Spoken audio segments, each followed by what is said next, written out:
If this was my party, I would never do such a thing. I'd be like, you know what? Hold on a quick second.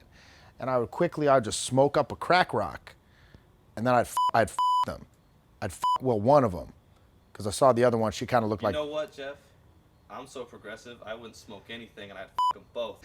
what up, proverbial boy? I'm up here in the Hollywood Hills, okay? Up here in the Hollywood Hills, fun to drive Lamborghini around. But what I like more is knowledge. And guess what? We're about to bring some knowledge to you in a very visceral way, okay?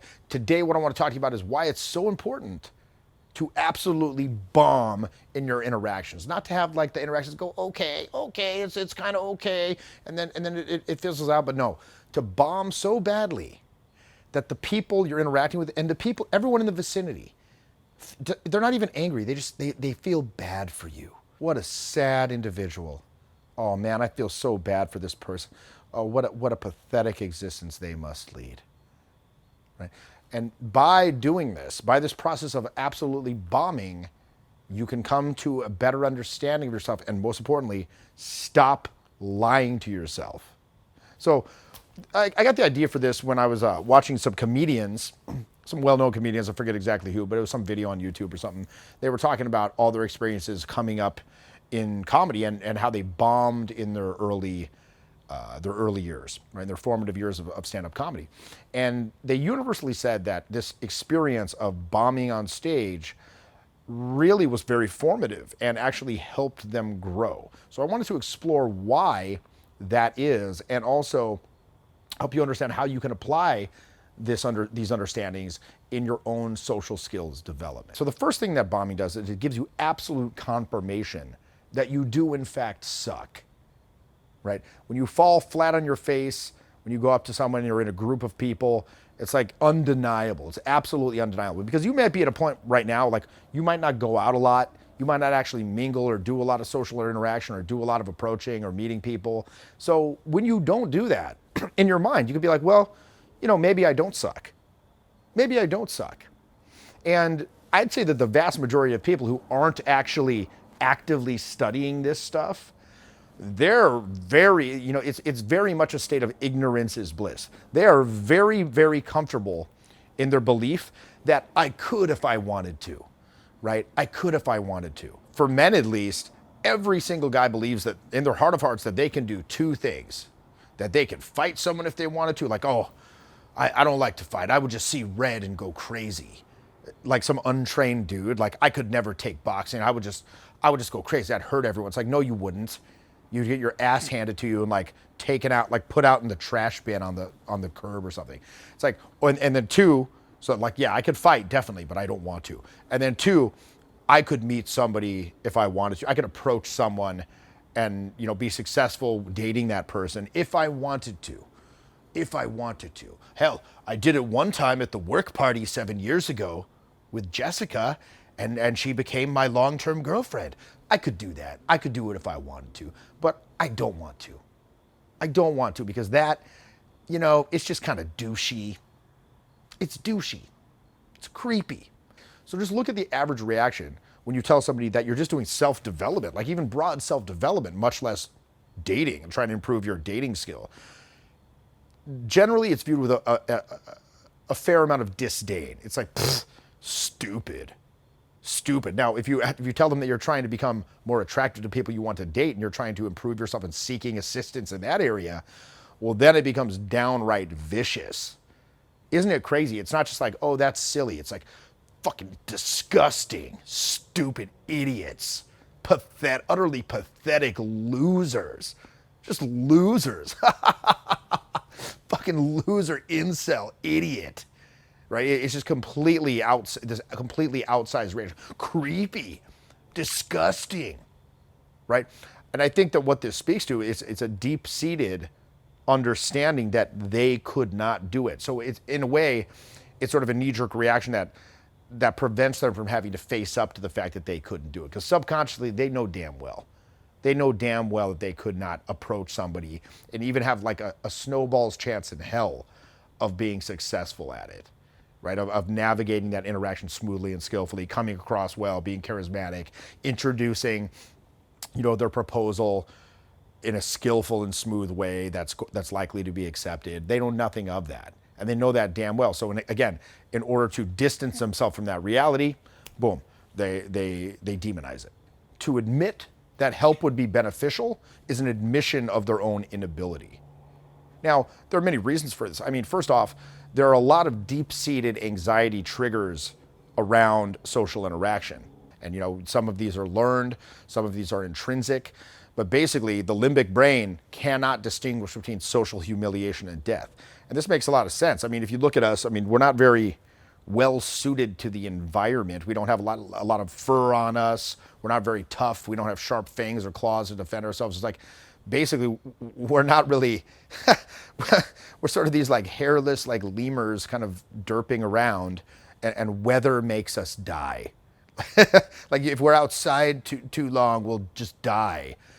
It doesn't seem very well engineered. However, we are social, so we can form little tribes, we can form enclaves, we can form villages, we can form societies to take care of each other. So back in the day, yes, if you were excluded or exiled from the tribe, this could very well result in you succumbing to the elements or being preyed upon by some sort of saber-toothed weasel or something like that in the wild, some kind of predator. So again, there are these deep-seated intrinsic fear triggers around social humiliation. But it's kind of interesting because of that very dynamic. That's what makes this so valuable when you actually learn it. In terms of like any other skill you can think of, right? Like athletic performance. Like let's say you get really good at playing basketball, even like winning a game or losing a game, the thrill of that or the agony of the defeat it pales in comparison to when you actually learn this stuff. When you actually step through that fear and you're able to become consistently successful in your social interactions and in your communication. The reward that you get from that is so life-changing beyond just to kind of, these small wins and losses. It profoundly affects your day-to-day quality of life in a very, very significant way. So I'd say like pound for pound, this is probably the skill set where you're going to get the most bang for your buck, so to speak, when you actually learn it and you actually succeed. It opens doors for you, it gives you access, it gives you influence, it gives you respect, it gives you love. Perhaps most importantly, it allows you to be yourself, to feel at ease in social interactions as opposed to stifled, as opposed to getting this feeling that you're communicating to others from behind some sort of veil or through some opaque material. You can just be yourself and have that be accepted. That's absolutely priceless.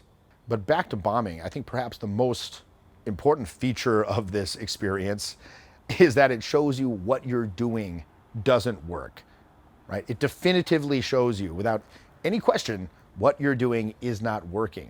Because I think a lot of people, they want to grasp onto this fantasy of how things should work. Like very often I get students at the beginning of the program and I ask them, the live in field programs, I ask them, so when you introduce yourself to somebody, what do you typically say? And a lot of time, I'd say probably about, 60% of the time, maybe 60% of the time they say, I just go up and I say, what's up? What's up? What's your name? What's up? And I'm like, okay, and how does that typically work out for you? He's like, pretty good. And you could tell he's like, the person, they probably don't actually do this that much. And when they do, they just get like a polite reaction and then the person leaves. It's like, they're like, it works good. It works real good. I'm like, okay, we're going to see. All right, the field reveals all. And then lo and behold, we go out there and they're just consistently getting just denied. They're consistently getting ignored. They're consistently getting dismissed. They're consistently getting denied. So obviously it doesn't work. So I would always encourage people to look at how things actually work. Don't cling on to this fantasy of how you'd like things to work and expect reality to conform to what you'd like to happen. Because I'm sorry, I hate to tell you, like if you don't like how it works, take it up with God, right? The game is God-given. You could take it up with God. You can perhaps pray on it. And I'll even help you. I'll send you my thoughts and prayers. Thoughts and prayers to you, dear viewer, that the universe is going to somehow readjust itself and rearrange itself so you can go up and mumble some fucking gibberish, what's up, and have people just love you and accept you into their social circle and take you on a trip, and perhaps a nice trip, a real nice trip. Well, I don't know if God's going to listen, but I will send those thoughts and prayers. But stupid. So bottom line is, like I said, look at what works. If going up and sucking, if that worked, I'd do that. If going up and having this sort of like dull demeanor and mumbling some half-assed gibberish, if that worked, I would be consistently doing that. I would drop all of this ebullient, outgoing, personality, and I would just go up and be like, what's up? What's up? I'd be the best at it. I would be the best at it because I'm concerned with pragmatic reality. I'm not concerned in trafficking in fantasies that are going to that are going to assuage my emotional wounds from fucking not getting picked at dodgeball, right? That it's going to uphold this self-image that I have that isn't even real. And we'll touch on that more in a moment. The bare fact of the matter is, though, people don't even see what doesn't work because they don't try, so they don't fail. They don't try to take it to completion, so they don't fail. Like very often, what I see instead, and I saw this past weekend. I was out here in Los Angeles, and I had this student. He was basically he would go in and he's speaking to these people, and within moments, it's very clear. These people, they don't want to be his friend. They don't want to date him. They don't want to go into business with him. They literally want nothing to do with him. But rather than either like politely removing himself from the situation or kind of trying to move it forward to its inevitable conclusion and have them say like, no, thank you, please go, he would simply just stay in there and act as though he wasn't trying to get any sort of goal, in this case, date them. Like he wasn't trying to do that. Instead, he's just like, I'm just here to discuss the merits of various beers with you or something.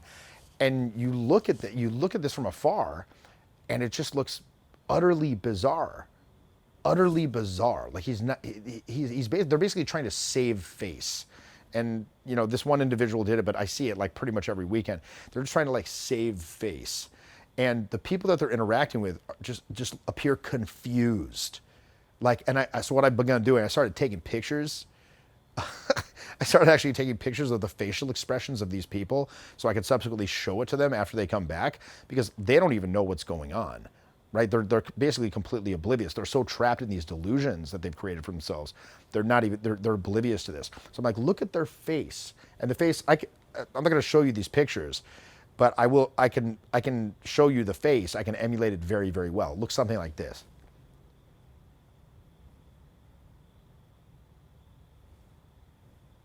And sometimes it's like in the park or something, or like in a daytime environment. So they're like, it's even worse. They're like squinting up against the sun as they like look at this person. And they're like, I just wanted to have a drink with my friend. What the hell is what is going on here? What is happening? And they're just like, with this like confused laughter, like this polite, nervous laughter, and it's like extremely consistent across the board. They're getting that facial expression. But again, most people don't even see what doesn't work because they're not even trying. So ultimately what we're trying to do here is you have to create new neural pathways, and that's going to take time, and most importantly, it's going to take a lot of four-dimensional experience in like meat space in the real world. Again, not just some intellectual exercise. You have to go up and experience what happens when the chemicals flood your body. Like, how is the emotional process coloring this? What's going on when the fear triggers? Like, are you able to cool those off? Are you able to perceive what other people are giving you? Yada, yada, yada, so on and so forth. And again, you can watch these videos and you can delude yourself even further to that, to believe that you're actually becoming better simply by watching this. But this is just knowledge. You understand? This information that I'm providing to you, it might be accurate, it might be inspiring, but it's not going to have any living energy unless you actually go out and experience it, right? You have to actually go out and experience it if you want to actually make that change, because understanding doesn't create change. It only creates the motivation for it. It's not realistic to expect that you're going to like watch some video and suddenly erase decades worth of negative social counter conditioning now because you suddenly understand it would be beneficial for you to bomb and push it as far as you can. Right? You got to chip away at it. Now, the thing is, if you try to chip away at it on your own, the thing is, you're probably not going to do very well at it. Like, let's say you got like some guy and he's like, he's in love with someone at the desk at the gym or something. And then he finally works up the courage. He's like, I'm going to shoot my shot. And he's like, hey, Mary, perhaps you want to go on a date this Friday? And she's like, oh no, I have a boyfriend or something. And he's like, huh, well, I shot my shot. I did it. I got a reference experience. It's like, it's going to take a lot more than that. It's going to take a lot more than that, right? Now, if you come to a professional, particularly somebody who's been doing it for 2 decades, I know I can literally squeeze decades worth of experience and intensity into a 3-day program. That's really, I mean, it really goes beyond, you talk about accelerating the learning curve, it really goes beyond accelerating the learning curve. And it's more a case of sort of jumping the learning curve. So again, it's important to go hard, it's important to bomb, to give your mind the proof that it needs. So, you know, my buddy Owen, he always talks about how your mind wants proof, not promises. And what does he mean by that?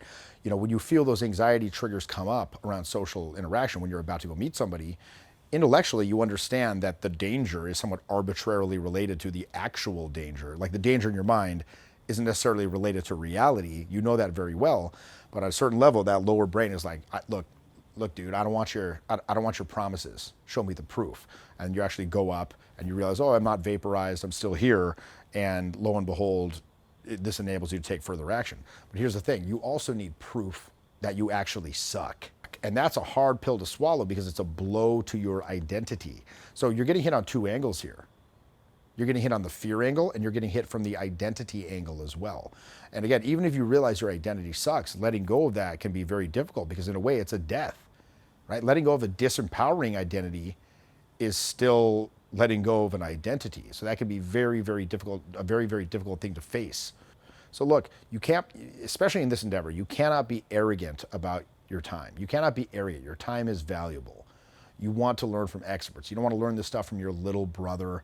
You don't want to learn this stuff from your father-in-law or something. Like, you want to learn from experts. Trust experts and don't waste your time. And one thing that experts can do is make very, very clear to you the gap between what you think you're doing and what's actually being perceived by other people. This is absolutely massive.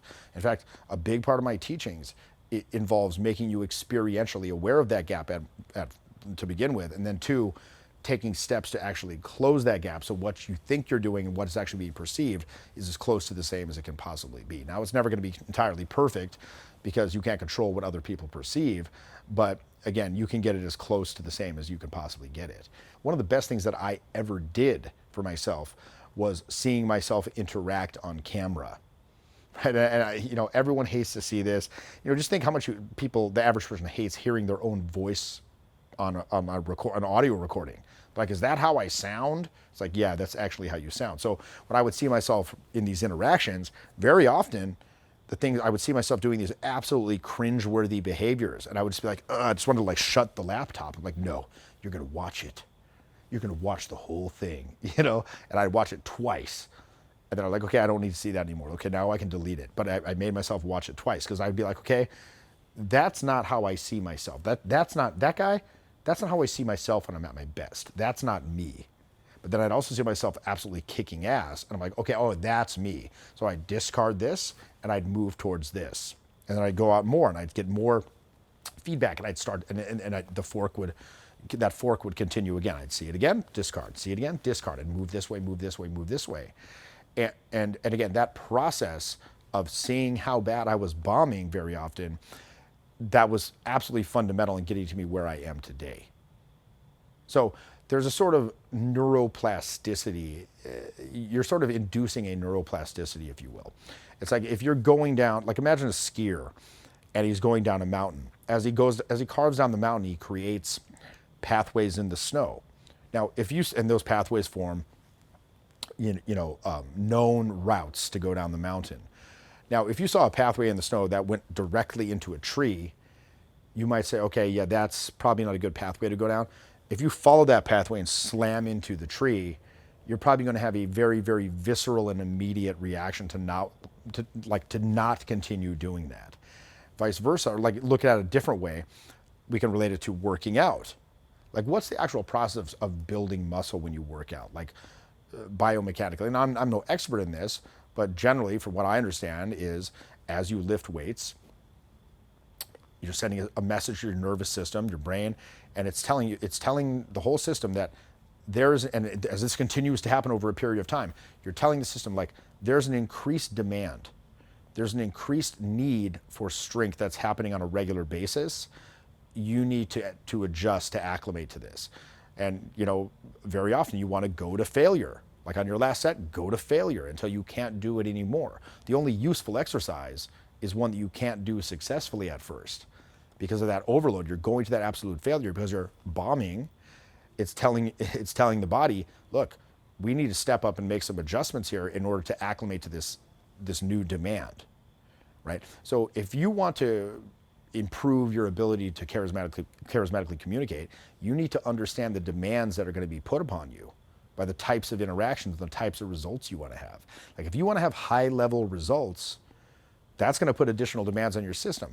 And the only way that you're going to know exactly what those demands are, and the only way that you're going to tell your brain very, very clearly in no uncertain terms that these are new demands, here they are, these are the ones that need to be met, time to make adjustments, is by going to failure. So I gave the example earlier of students who go in these interactions, it's not going well, and they're just in there trying to save face and pretend that they were there for some other reason. I'll give you like a very visceral example of this that my son told me the other day. He had a friend of his that really wasn't very good at socializing, and so they went to the mall to try to meet some people to, perhaps engage in some romance with. And finally, his buddy saw somebody that he was interested in, like some worker in this vitamin shop. So he's like, go in, go talk to her, in the vitamin shop. So the guy goes in, he strikes up the conversation, and he's in there quite a while. He's in there like 10 minutes, he's in there 20 minutes. And my son's out there, he's like watching through the window, and he's like, oh, it's going well. He's sticking there finally. Oh man, I'm so happy for him. What a wonderful blessing. And then the dude comes out and he has like $200 worth of like supplements and vitamins and shit. And he's like, they had a lot of really good stuff in there, man. And then he's like, I'm also a gold member now. Like literally, in order to avoid, like he goes in and rather than face up to the real reason why he's there, he pretended he was there to shop for supplements. You can imagine like in order to keep this like delusion alive, he just continues. He starts taking the supplements. He starts working out very heavily. He becomes this like fitness instructor. And then like he becomes like a spokesperson for the vitamin shop eventually, like just to keep saving face further down the road. He like told the small lie that like snowballs. It's like you went to work and you pretended you were German or something, and now you have to like speak in a German accent for 5 years or something of that nature. But it's crazy. I mean, really, this just shows that at the core of all this is self-deceit.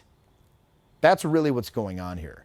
When you're bombing, you are stripping away the self-delusion and you're stripping away the self-deceit. Lying to yourself, self-deceit in general, is one of the so-called negative social conditionings. We're very conditioned to lie to ourselves, right? An addict, and many people are addicted to attention, they're addicted to self-judgment, they're addicted to their own self-image as this, that, or the next thing.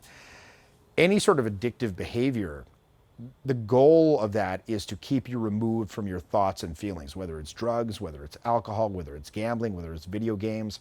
It's designed to remove you from your thoughts and feelings. So when we're talking about self-deceit, or just deceit in general, there's lying to yourself, there's lying to other people, and then there's lying to the world at large. And people who are in denial about how bad they actually suck at socializing, they're lying to all three of those. They're lying to themselves, they're lying to others that they know, and they're lying to the world at large. So getting very close to the core issue here is the question, am I being honest in how I'm communicating to myself or others? Now, obviously, we can't be completely honest in our communications because we're only communicating a small portion of our thoughts and feelings at any given time when we're speaking. And again, our internal state is just simply too complicated to be completely expressed at all times. It'd have to be some kind of telepathy, but you do have to ask yourself, am I being as honest as I can in my communication with myself and others? And there's the three ifs of the liar, right? There's if only my friend hadn't come in and screwed it up. If only the vitamin girl wasn't at work I could have done it. If only the friends hadn't shown up and screwed it up for me, right?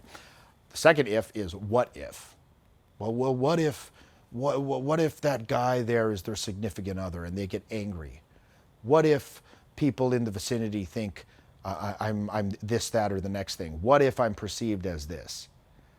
And then there's as if, right? I'm going to behave as though everything is fine, as though everything is absolutely fine, even though you know on a deep intrinsic level, much like the people who become very vitriolic when you mention this stuff, they know and you know that you actually suck, right? This is actually a deficiency that you need to work on. You know it in your heart of hearts that this needs to be addressed sooner or later.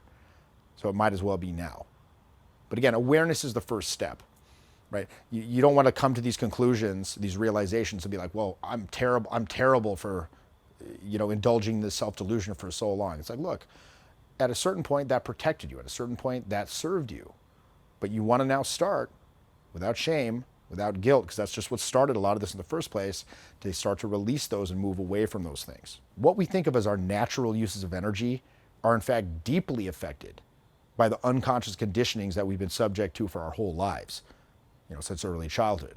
But once you're aware of this, you're no longer this helpless victim of your history. You can actually form new habits and new patterns of your own choosing and move forward in a positive and, dare I say, amazing direction. Stop the self-delusion. Quit fucking lying to yourself. Let us help you take your power back. Link in the description. It's your boy Jeffy, and I'll see you next time.